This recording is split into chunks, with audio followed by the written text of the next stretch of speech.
The wind was sharp, cold enough to make most people hurry home. But she just sat there, wedding dress soaked, mascara bleeding, hands trembling. The city moved around her like she didn't exist. Then from across the park, a little girl pointed, tugging at her father's sleeve.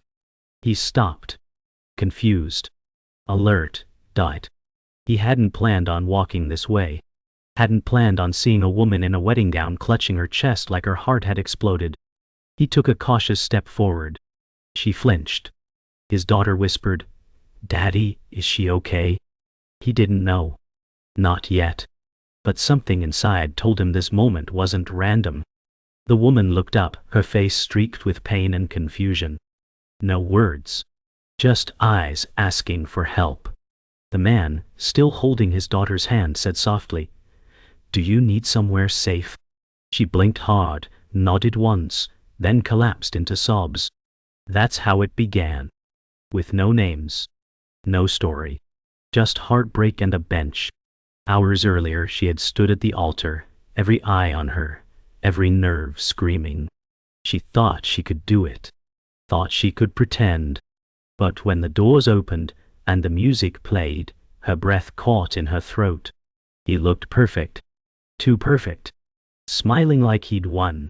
But in her chest was a silence so loud, it nearly dropped her. She knew in that moment, she'd be trapped in a lie if she said, "I do." So she didn't. She ran. Bolted down the aisle past gasps and stunned silence.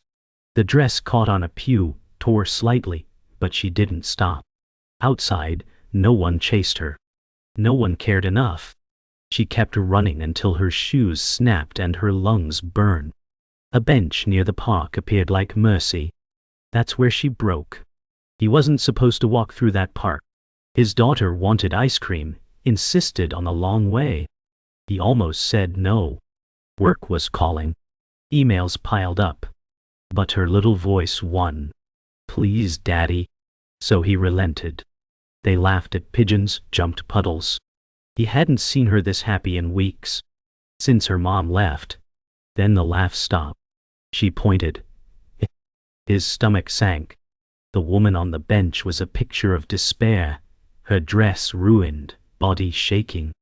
He felt the pull immediately. An ache he hadn't felt in years. She needed help.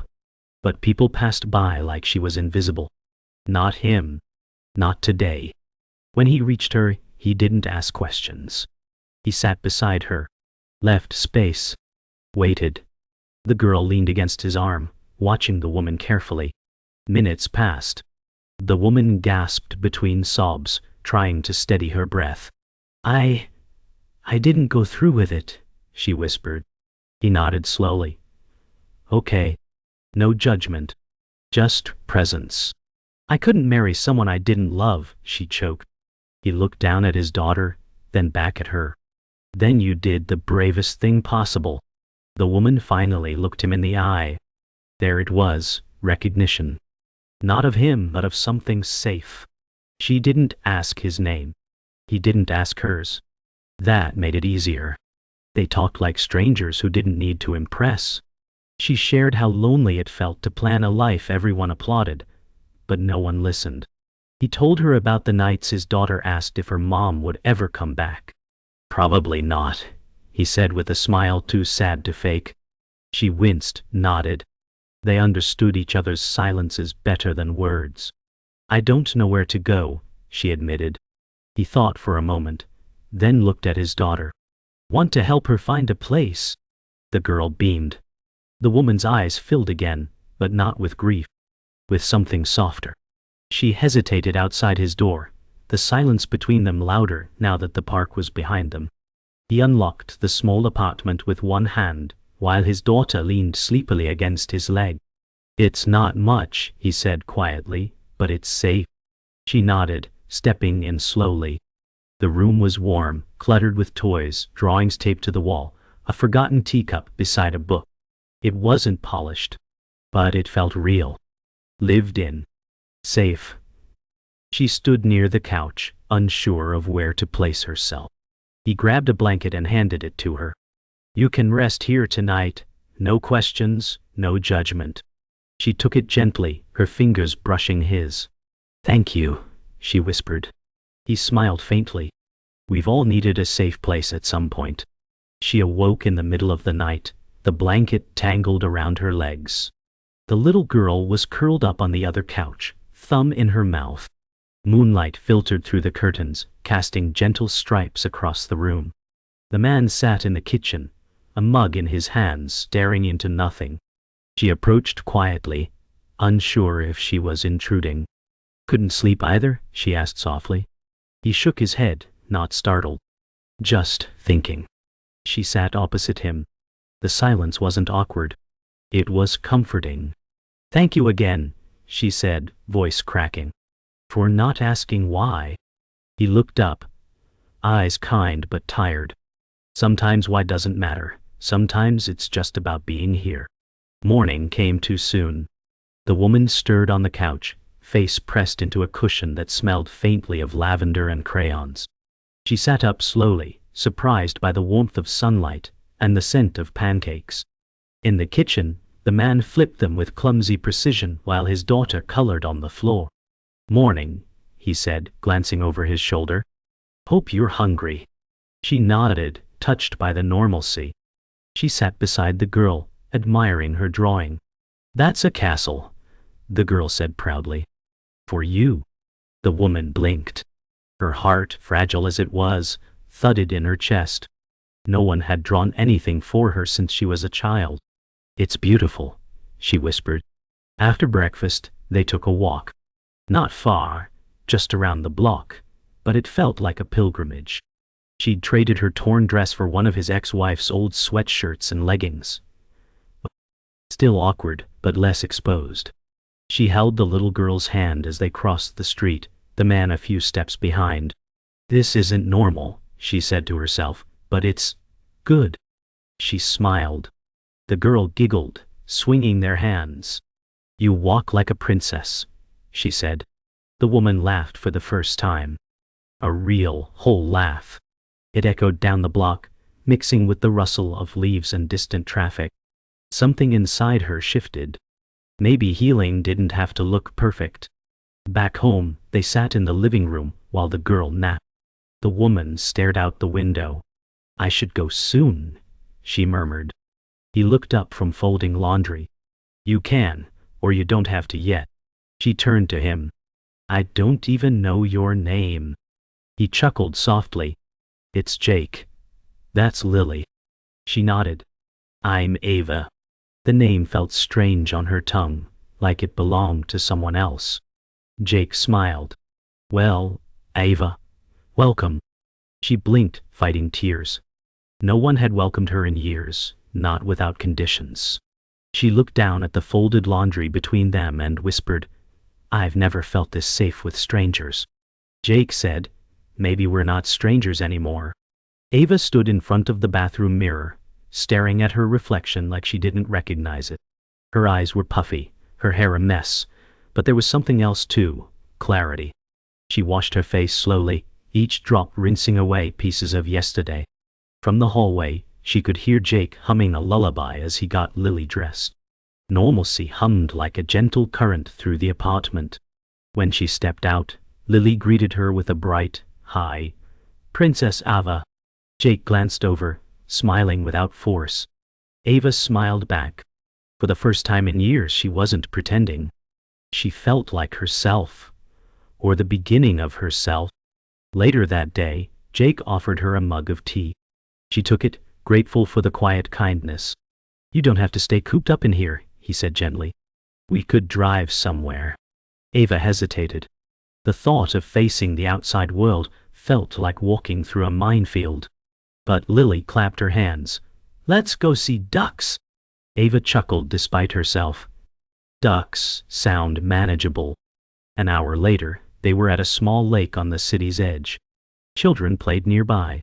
Couples strolled hand in hand. Ava sat on a bench watching Lily feed breadcrumbs to a clumsy group of ducks, Jake beside her in silence. It wasn't a grand escape, but it was movement. They lingered at the lake until the shadows grew long. Lily eventually curled up in Ava's lap, worn out from laughter and breadcrumbs. Jake stood a few feet away, watching them. Ava looked down at the sleeping child, her hands gently brushing Lily's hair. "She trusts so easily," Ava said quietly. Jake nodded. "She has to. Kids don't have armor like we do." Ava bit her lip. "I used to trust like that, before I started editing myself for other people." Jake looked at her. "You don't seem edited now." She met his gaze. "Honest. Raw. I'm not. Not with you." For once, that truth didn't scare her. Back at the apartment, Jake made dinner while Ava helped Lily draw castles and dragons. The living room filled with crayons, music, and the smell of garlic. Ava felt like she was floating in someone else's life, but it wasn't a bad feeling. Jake handed her a plate and sat across from her. "So what happens now?" he asked softly. Ava looked down at her food, then at him. "I don't know. I don't even know what I want yet." He nodded. "Nah, you don't have to. Not yet." Their eyes met across the table. The silence this time felt full, not empty. A pause between notes, not the end of a song. That night, Ava lay on the couch, staring at the ceiling while soft rain tapped against the windows. Lily was fast asleep in her room. Jake had turned in early. But Ava was wide awake, her thoughts buzzing. She replayed the wedding, the escape, the kindness of a stranger who never once demanded an explanation. She whispered to the darkness, "Why did I say yes in the first place?" The room didn't answer. But in the quiet, she felt a shift. The beginning of forgiveness, not for him, not yet, but for herself. She wrapped the blanket tighter, eyes stinging. Maybe tomorrow, she'd begin again. Ava woke to the sound of laughter and the scent of cinnamon. In the kitchen, Jake spun Lily around, pretending to be a clumsy dancer while pancakes sizzled on the pan. Ava leaned in the doorway, arms crossed, a smile tugging at her lips. This wasn't her world, but it felt like it could be. When Jake noticed her, he grinned. "Morning. You hungry?" Ava nodded. "I think I am." They ate together, casual and warm, no scripts. Just people being human. Lily smeared syrup across her face and declared, "Today, we build a blanket fort." Ava laughed. "That's a serious mission." Jake winked. "You in?" And just like that, she said yes. Blankets were pulled from every closet. Chairs rearranged. Cushions stacked like castle walls. Ava, Lily, and Jake worked side by side, laughter echoing through the small apartment. Ava found herself crawling under a sheet ceiling, flashlight in hand, face glowing with childlike excitement. "This is better than a bridal suite," she joked. Jake raised an eyebrow. "How would you know?" Ava laughed harder than she meant to. "Fair point." In that pillow-built world, they told stories and played pretend. Ava wasn't the runaway bride. She was Queen Ava of Fort Cozy, ruling alongside Princess Lily and Royal Chef Jake. And for a little while, fantasy felt more real than anything she'd left behind. Later, while Lily napped inside the fort, Ava sat quietly at the kitchen table, flipping through an old photo album she'd spotted on the shelf. Pictures of Jake and Lily, a smiling woman with familiar eyes. Jake noticed and sat across from her. "That's Sarah," he said gently. "My ex." Ava glanced up. "She's beautiful." Jake nodded, then shrugged. "She loved us in her way, but she couldn't stay." Ava closed the album. "It's hard to be loved in halves." Jake met her eyes. "Yeah, it is." Their silence wasn't awkward. It was respectful, full of understanding. The past didn't need fixing. It just needed naming. And for once, Ava didn't flinch at the truth. That evening, Ava stood on the apartment's small balcony, staring at the pink and orange sky. She held a cup of tea, letting the steam curl around her fingers. Jake joined her, leaning on the railing. "You've changed since that night," he said. She looked at him surprised. "I still feel broken." Jake nodded. "But now you let the pieces breathe." She smiled faintly. I was supposed to be married by now. He sipped his tea. And instead you're here, in a blanket fort kingdom with pancakes and a 6-year-old's trust. Ava laughed. It sounded like release. The skyline stretched ahead, vast and uncertain. But it no longer scared her. Later that night, after Lily was asleep, Ava lingered in the living room. Jake was washing dishes, music low in the background.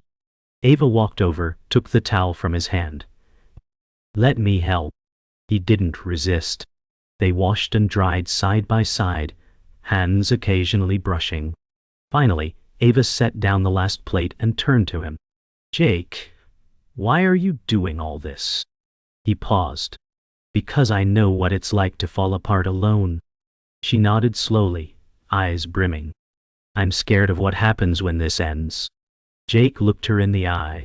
Then let's not think of it as ending. Just changing shape. Ava smiled, unsure but hopeful. Maybe that was enough for now. Ava stepped outside alone the next morning, clutching a borrowed hoodie and a battered notebook Jake had offered. She walked until the streets began to feel familiar, not because she'd been there before, but because she was finally present. At a cafe, she sat near the window and opened the notebook. For the first time in years, she wrote, not vows or apologies or to-do lists. Just thoughts. Raw, unfinished, but hers. A barista smiled at her. She smiled back. It felt terrifying and brave, like standing without armor. She wasn't healed. Not yet. But maybe healing wasn't a finish line. Maybe it was a walk to the corner cafe with a pencil in your hand. When she returned to the apartment, Lily ran to her with arms wide. Ava dropped to her knees and hugged her tightly. Where'd you go? Lily asked. To find my voice, Ava said with a smile. Jake emerged from the hallway, drying his hands on a towel. You okay? She nodded. I think I am. He looked relieved but cautious. You thinking about what's next? Ava stood, brushing her hair behind her ear. Yeah, and I think it starts with not running anymore. Jake nodded. That's a good place to start. Lily reached up, taking Ava's hand. You can still live here. Fort Cozy is still up. Ava laughed. I'll keep that in mind, princess. That afternoon, Ava picked up her torn wedding dress from where she'd stashed it. The satin was creased, hem frayed, still damp in places. She laid it out on the couch like a memory she was ready to confront. Jake joined her, silent. I used to think this dress meant I was becoming someone, Ava whispered. Turns out it was covering her up. Jake said nothing, just sat beside her. After a long pause, Ava folded the dress and placed it in a box. I'm not throwing it away, she said. But I don't need it right now. Jake looked at her with quiet respect. That makes sense. Ava smiled. She had never felt stronger. That evening, Ava cooked dinner for the first time since arriving. Simple pasta, garlic bread, nothing fancy, but it was her way of saying thank you. Jake set the table while Lily added paper place cards with scribbled names. Queen Ava, Chef Jake, and Princess Lily. They laughed until they cried. During the meal, Ava looked around and realized how different her heart felt. Not lighter, but fuller. More honest. You've given me more than shelter, she said quietly. Jake met her eyes. And you've given us more than you know. In that moment, the table felt like more than furniture. It felt like home. Later that night, as Lily slept and the house quieted, Ava stepped out onto the balcony again. The stars blinked dimly over the city skyline. Jake joined her, no words needed at first. They stood side by side, breathing in the silence. I thought my story ended on that bench, Ava said finally. I thought that was my last page. Jake shook his head. You were just starting a new chapter. She turned to him. And what if I don't know how to write it? He smiled. You don't have to write it alone. Ava exhaled, her shoulders lighter. The night stretched out before them, not as a threat, but as possibility. A week passed. Ava had started helping Jake around the apartment, Grocery runs, bedtime stories, even job searches. One afternoon she got a call from her sister. The voice on the other end was icy. "You humiliated the family." Ava stood in the hallway, breath shallow. "I saved myself," she said softly. Her sister scoffed. "You ran from a perfect life." Ava felt her hands clench. "It wasn't perfect, it wasn't even mine." When she hung up, her fingers trembled, but not from fear, clarity. She turned to find Jake leaning against the doorway. "You okay?" She nodded. "That was the first time I told the truth and didn't regret it." Later, Ava sat with Lily at the kitchen table, gluing construction paper crowns. "Will you be here forever?" Lily asked innocently. Ava paused. "I don't know, sweetheart." Lily frowned. "But I like you here." Ava smiled and placed the crown on Lily's head. "I like me here too." Jake watched from the kitchen, caught in a moment he didn't want to end. But life didn't pause just because something was beautiful. He knew Ava needed more than warmth and kindness. She needed space to become whole. Ava looked up and caught him watching. There was something unspoken in that glance, gratitude, fear, and something dangerously close to love. That evening, Ava packed a small overnight bag. "I need to try," she told Jake, "to see who I am outside of this safety." He didn't argue. Just nodded. "I'll drive you." On the way, neither said much. The radio played quietly.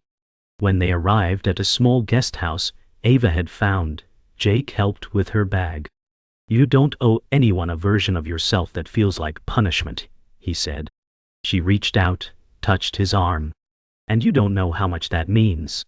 As he left, she stood in the doorway, feeling terrified and powerful. Independence didn't mean cutting people off. Sometimes it just meant choosing your next step. Ava spent 3 nights in the guest house. She cooked alone, wrote in her notebook, walked without purpose. One night she stared at her reflection and whispered, "I'm proud of you." It felt foreign but real. She called Jake. "Hi," she said, voice trembling. "I miss her giggles. I miss your quiet." Jake was quiet for a beat. "We miss you too. Come back when you're ready, not because you're afraid." Ava smiled through tears. "Tomorrow? Tomorrow's good." As she hung up, she realized this wasn't a retreat. It was a return, with eyes open, heart scarred but alive. The next morning, Ava walked back into Jake's apartment, a little nervous, a little lighter. Lily shrieked with joy and launched into her arms. Jake stood behind, watching the reunion unfold. "You look different," he said. "You feel like someone who chose herself." Ava looked around. The messy warmth, the scribbled art, the man who never asked her to be anything but herself, it all felt right. "I think I'm ready to start again," she said. Jake took her bag and smiled. "Then let's build something real. No promises. No pressure.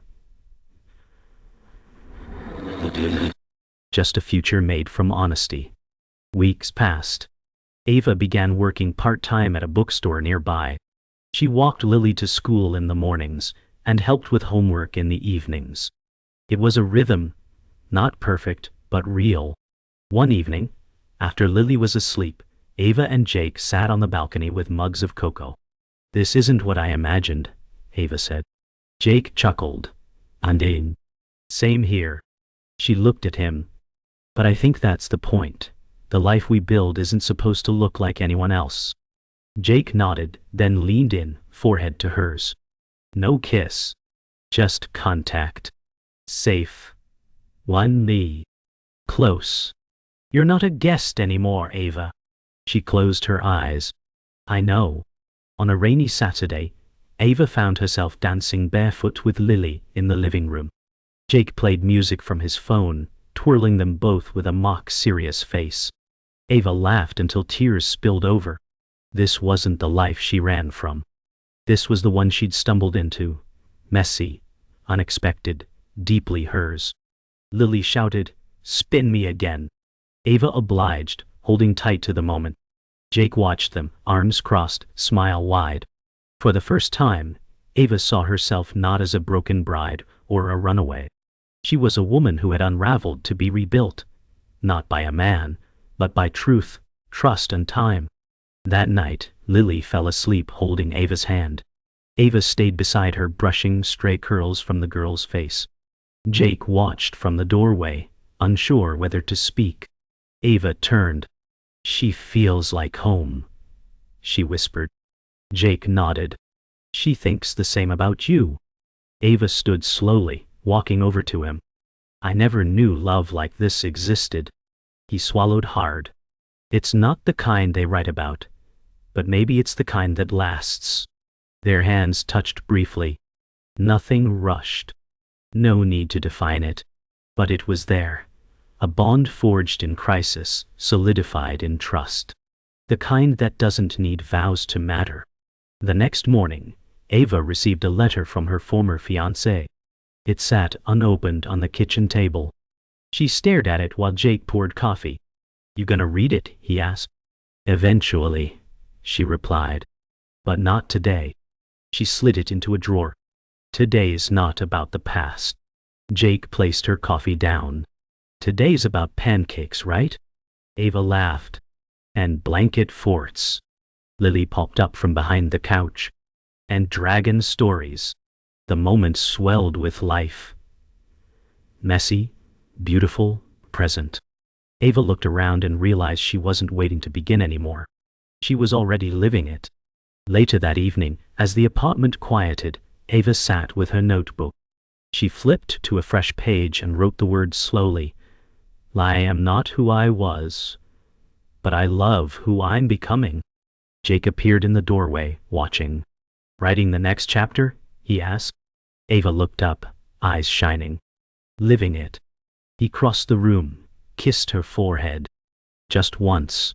No pressure. No assumptions. She closed the notebook and rested her head on his shoulder. The lights dimmed around them, the world outside hushed. Ava had no idea what the future held, but she no longer feared it. It would be hers, and that was everything.